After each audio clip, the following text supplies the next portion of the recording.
Hello दोस्तों, स्वागत है आपका मेरे YouTube channel Rawat home designer में। आज मैं आपके लाया हूँ 25x40 का हाउस प्लान। 25 फीट तो दोस्तों इसकी ये वाली विड्थ होगी और 40 फीट इसकी ये वाली डेप्थ होगी। ये इस वाली लेंथ को हम 40 फीट लेंगे। तो देखते हैं दोस्तों इसमें किस प्रकार से हमने हाउस प्लान का डिज़ाइन कर रखा है। सबसे पहले आपको बता दूँ, ये हाउस प्लान हमने साउथ फेसिंग से डिज़ाइन किया है। ये हमारा साउथ हो जाएगा, यहाँ पर हमारा ये नॉर्थ आ जाएगा और नॉर्थ के राइट हैंड की डायरेक्शन में हमारा ईस्ट आ जाएगा और इसकी अपोजिट हमारा वेस्ट आ जाएगा। साथ साथ दोस्तों ये हो जाएगा हमारा साउथ ईस्ट कॉर्नर,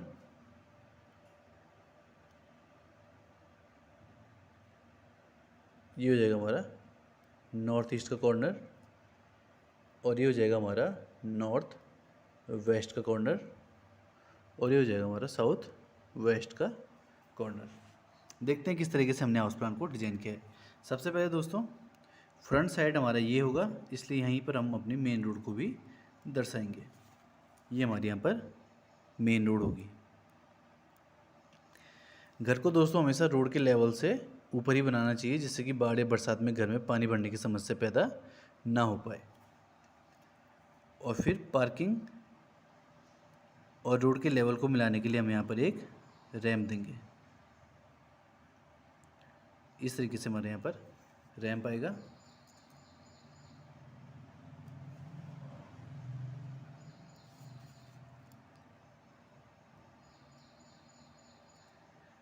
रैंप के सामने दोस्तों हमारा मेन गेट लिया जाता है। यहाँ पर हमारा मेन गेट आ जाएगा। मेन गेट का साइज़ यहाँ पर मैक्सिमम हम 12 फीट तक ले सकते हैं। 12 फीट का मेन गेट का साइज़ दोस्तों काफ़ी हैवी हो जाता है, तो इसलिए इसके कॉर्नर में हमें आरसीसी कॉलम या फिर आयरन के पिलर देने होंगे, जो कि गेट को स्टेबल कर सकें। मेन गेट से अंदर एंट्री करते ही पहुंचेंगे पार्किंग एरिया में। ये हमारा पार्किंग का एरिया हो गया। पार्किंग के एरिया का साइज़ हमारा 13 फीट इंटू 10 फीट। इस साइज़ की पार्किंग में हमारी 2 व्हीलर और 4 व्हीलर आसानी से पार्क की जा सकती है। अब दोस्तों ये गेट की बात करते हैं। गेट दिया हमने साउथ ईस्ट के कॉर्नर से। ये साउथ ईस्ट का कॉर्नर दोस्तों साउथ वेस्ट के कॉर्नर से ज़्यादा अच्छा माना जाता है मेन गेट देने के लिए, क्योंकि ये हमारा आग्नेय कोण होता है।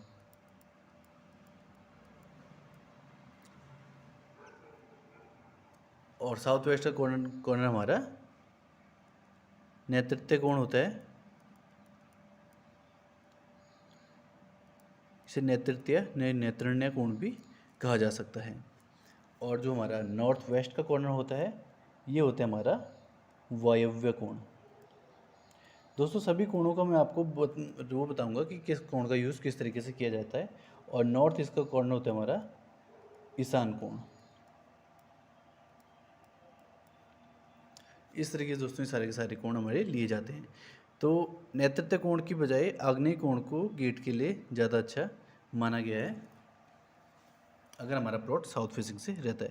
क्योंकि साउथ फेसिंग से जो प्लॉट दिए जाते हैं दोस्तों, उनमें लोग अवॉइड करते हैं घर को बनाना, क्योंकि साउथ हमारी यम की दिशा होती है, तो उसमें घर को बनाना थोड़ा अवॉइड ही किया जाता है। जो भी प्लॉट दोस्तों हमारे साउथ फेसिंग के होते हैं, उनका रेट हमारा 10 से 15% कम रहता है। इसलिए इस साउथ डायरेक्शन के प्लॉट हमें सस्ते भी देखने को मिल जाते हैं। तो इसीलिए आपके लिए आज मैं इस पर डिज़ाइन लेके आया हूँ। और जो स्टेयर्स चढ़ेगी दोस्तों हमारी इस साइड से इस तरीके से चढ़ेगी और राइट हैंड की डायरेक्शन में टर्न करेगी, क्योंकि स्टेयर्स हमेशा हमारी क्लॉकवाइज डायरेक्शन में ही टर्न करनी चाहिए।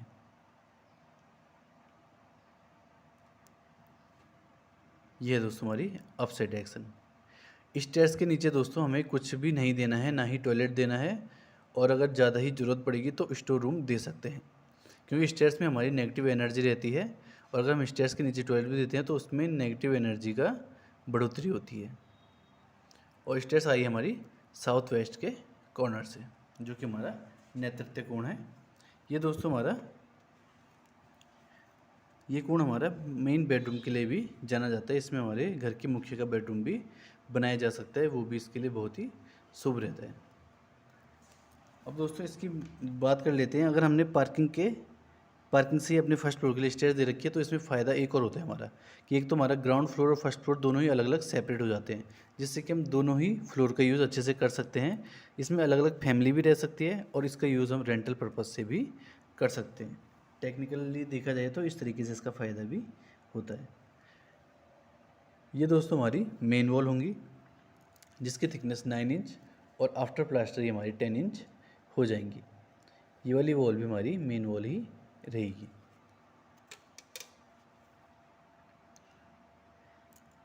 कॉर्नर पे दोस्तों हमारी हमेशा मेन वॉल ही रहती है और इस तरीके से हमारी ये मेन वॉल यहाँ पर भी आएगी।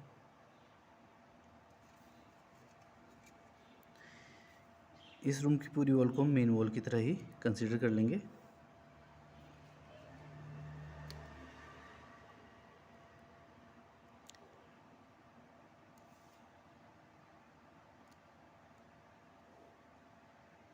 इस तरीके से दोस्तों ये सारी हमारी मेन वॉल आ जाएंगी। अब ये आएगा हमारा मेन डोर। मेन डोर को MD से डिनोट करेंगे और इसका साइज होगा 4 feet into 7 feet. Main door का साइज़ दोस्तों हमेशा थोड़ा बड़ा लेना चाहिए, जिससे कि घर के अंदर सामान को आसानी से ले जाया जा सके। यहाँ पर हमारा मेन डोर के सामने एक गैलरी टाइप की आएगी। ये हमारा पैसेज होगा, जिसका साइज हम 5 फीट लेंगे।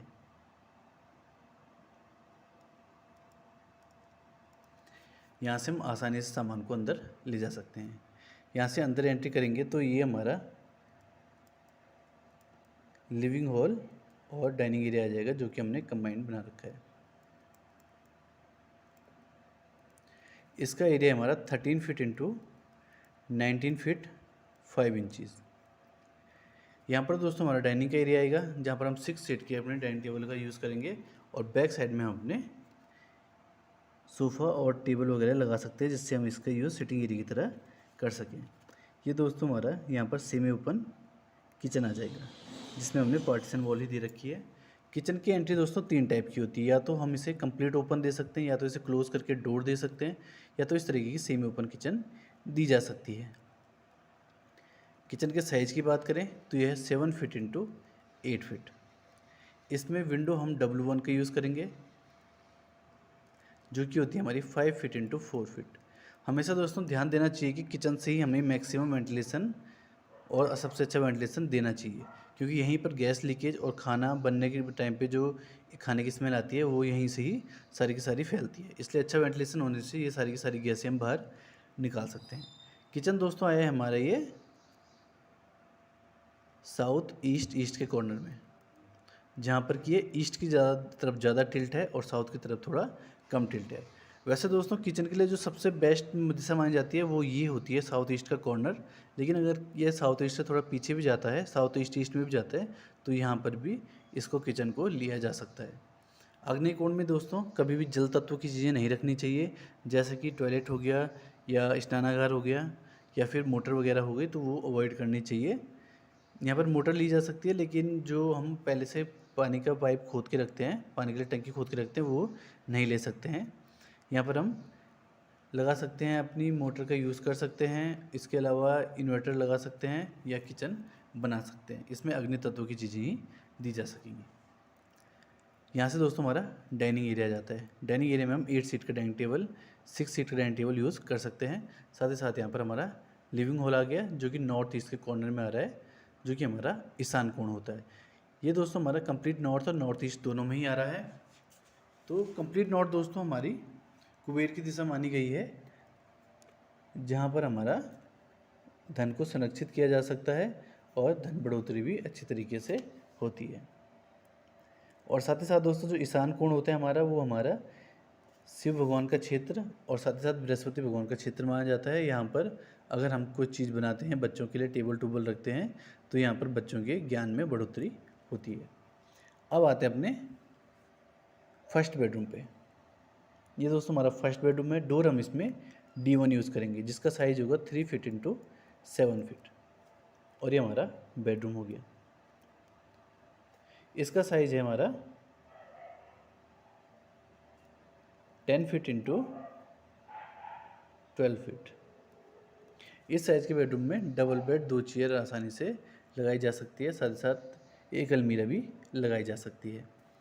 इसके वेंटिलेशन के लिए हम बैक साइड में एक विंडो देंगे, जो कि हमारी W1 विंडो होगी। और इसका साइज़ होगा 5 फीट इंटू 4 फीट। सेम इसमें भी विंडो दी जाएगी, W1 विंडो ही दी जाएगी। साइज़ इसका सेम 5 इंटू 4 फीट ही रहेगा। ये दोस्तों वायव्य कोण का बेडरूम हो गया। ये बेडरूम उनके लिए सही रहता है जो शादीशुदा जोड़ा होता है, उनके लिए ये सही है। ये बेडरूम हमारा वायव्य कोण में होता है। वायव्य कोण में दोस्तों वायु का प्रसार बहुत ही अच्छा होता है। वहाँ पर हम एक तो अन्न भंडारण कक्ष को आसानी से बना सकते हैं, यहाँ पर टॉयलेट को भी आसानी से दिया जा सकता है, जिसमें अच्छे से हमारा वायु को प्रसार रहेगा। और साथ ही साथ में अगर कोई शादीशुदा जोड़ा होता है तो ये रति क्रिया के लिए भी बहुत ही अच्छा बेडरूम माना जाता है। इसके बाद आते हैं अपने कॉमन टॉयलेट में।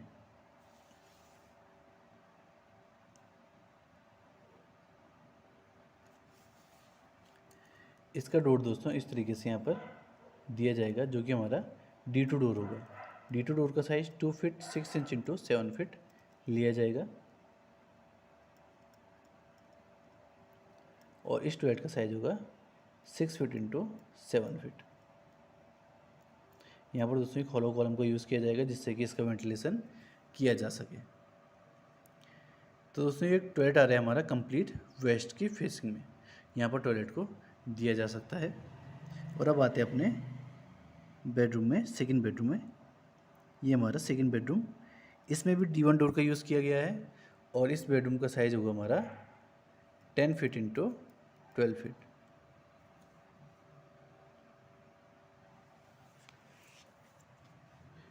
टेन इंटू 12 फीट दोस्तों इसका साइज जाएगा। और ये बेडरूम आया है हमारा नैतृत्य कोण में। नैतृत्य कोण दोस्तों, इस कोण में जो बेडरूम आता है वो घर के मुखिया का बेडरूम होता है, जहाँ पर घर का मेन मालिक रहता है। उसके लिए ये बेडरूम बहुत ही ज़्यादा शुभकारी देखा गया है। यहाँ पर विंडो हम W2 यूज़ करेंगे, जिसका साइज़ लिया जाएगा 4 फीट इंटू 4 फीट। ये दोस्तों हमारा 25 इंटू 40 का कंप्लीट हाउस प्लान हो गया, जो कि हमने वास्तु के अनुसार बना रखा है। साथ साथ इसमें एक और चीज़ ऐड कर लेते हैं। जब दोस्तों हम यहाँ से डायगोनल लाइन को खींचते हैं इस तरीके से, जहाँ पर ये लाइन हमारी कटेगी, जैसे कि ये एरिया है हमारे यहाँ पर, ये हो जाएगा हमारा ब्रह्म स्थान। ब्रह्म स्थान में दोस्तों 3 चीज़ें की जा सकती हैं। या तो हमें ब्रह्म स्थान को ओपन छोड़ना चाहिए, क्योंकि ये हमारे घर की जो ब्रह्म पुरुष होता है, वास्तु पुरुष होता है, उसकी आत्मा होती है। या तो इसे ओपन छोड़ा जाता है, या तो यहाँ पर कोई तुलसी का पौधा लगाया जा सकता है, या तो यहाँ पर डाइनिंग टेबल लगाई जा सकती है, या खाने का कोई चीज़ की जा सकती है। लेकिन यहाँ पर हमारे पास ये चीज़ पॉसिबल नहीं है, क्योंकि 5 फीट की गैप के बाद कंप्लीट यहाँ पे पहुँचेंगे तो डाइनिंग टेबल तो यूज़ नहीं की जा सकती है। साथ ही साथ यहाँ पर हम अपना तुलसी का पौधा भी नहीं रख सकते हैं, क्योंकि यहाँ पर एकदम से वो बीच में आ जाएगा, तो ये से हम ओपन ही छोड़ेंगे। तो इस तरीके से दोस्तों 25 इंटू 40 का हाउस प्लान बनकर रेडी हो रखा है। एरिया है इसका टोटल 1000 स्क्वायर फीट। कॉस्टिंग की बात करें, जो कि नॉर्मल कॉस्ट चल रही है अभी 1600 से 1800 रुपये स्क्वायर फीट में कंस्ट्रक्शन हो जाता है। तो इस रेट पे कंस्ट्रक्शन करने में इसकी कॉस्ट आएगी 16 लाख से 18 लाख रुपए। ये दोस्तों केवल कंस्ट्रक्शन कॉस्ट है, इसमें लैंड वैल्यू इंक्लूड नहीं है। लैंड वैल्यू वेरी करती है अलग अलग जगह के हिसाब से। अगर दोस्तों आपको ये वीडियो पसंद आई है तो वीडियो को लाइक और चैनल को सब्सक्राइब जरूर करें, जिससे इस प्रकार की वीडियो मैं आपके लिए भविष्य में भी लाता रहूँ। अभी के लिए दोस्तों आपका बहुत बहुत धन्यवाद।